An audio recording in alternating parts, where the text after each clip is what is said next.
And by the end of it, I was crying and it was really embarrassing. So if you're an emotional person like me.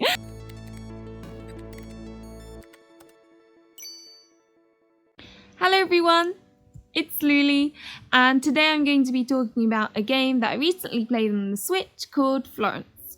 I believe this is also available on Steam and on mobile as well, so if you have access in those ways, then I would suggest checking those out.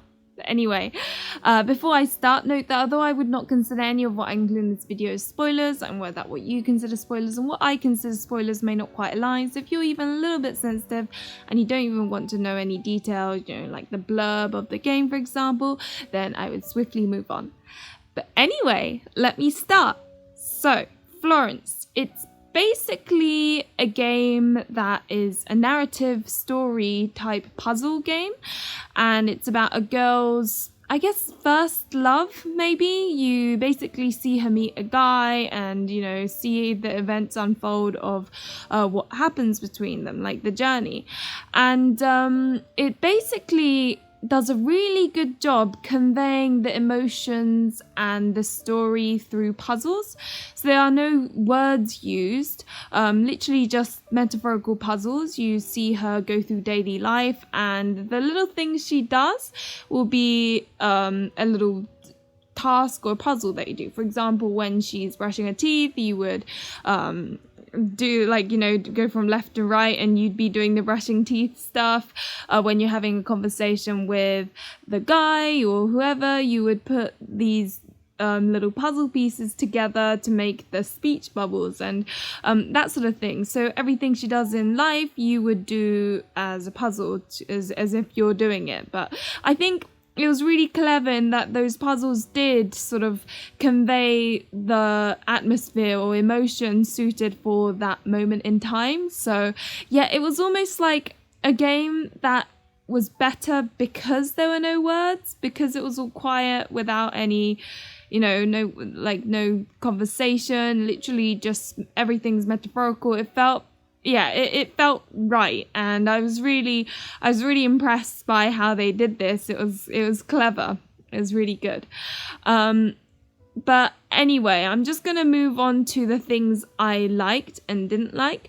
So the things I liked is that the artwork was simple. It was cute and suited this kind of, I don't know, it almost sort of felt nostalgic as well, as someone who has gone through like first love or whatever. I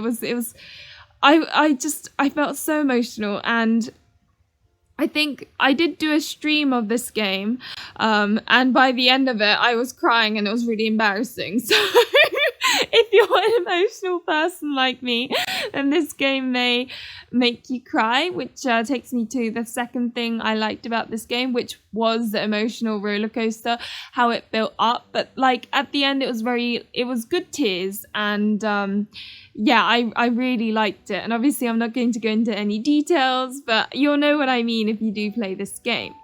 Another thing that I liked was the puzzles, like the metaphorical way of conveying that. I know I keep on talking about it, but it was just so well done. Like when I was talking with my followers and stuff, we were all like, oh, so it must mean that this is happening or that's happening, or that they're going through these emotions. And it was really fun sort of looking into how these puzzles, are telling us what's happening alongside the really cute art. And so they complemented each other. And I just thought it was so well done. So well done. Now, the things I didn't like about this game. So there's only one thing I can think of, and it's just the length of the game. The length was about an hour. I think it took me an hour and a half in total because I was streaming, so I was talking to, followers and friends and that sort of thing while playing. But I think if I played it on my own, it would probably take from like 45 minutes to an hour. So it's an incredibly short game. Now, don't get me wrong, I feel like the length was right.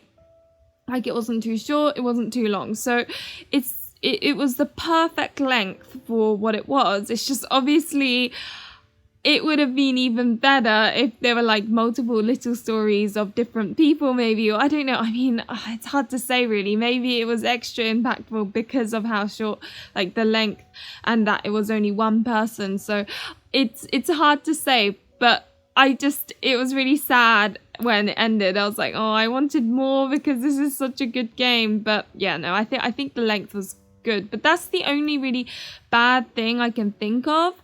If I were to give it a rating, I would give it a 9 out of 10, I would say. The only thing setting it back is literally that it's so short. I feel sad when I've finished it. Everything else about it was just so perfect.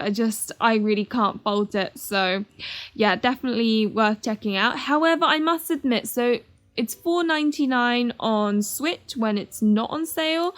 I would probably suggest, unless you like actively supporting developers, if that's the way you are, then I would, go for it. Pay the full price. It makes sense.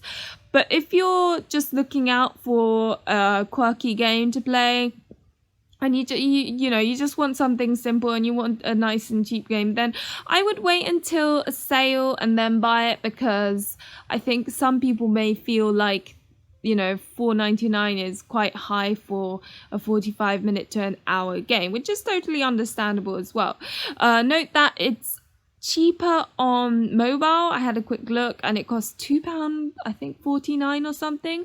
So I think that's totally justifiable. I think that's decent. But anyway, that kind of ends this incredibly short video.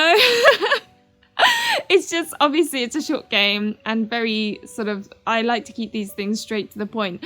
But yeah, hopefully that helps. Hopefully I've given you an idea of another game to check out. As is always the case, thank you very much for watching. Remember to like and subscribe if you enjoyed the content, and hopefully I'll see you in another one of your videos or streams. Bye!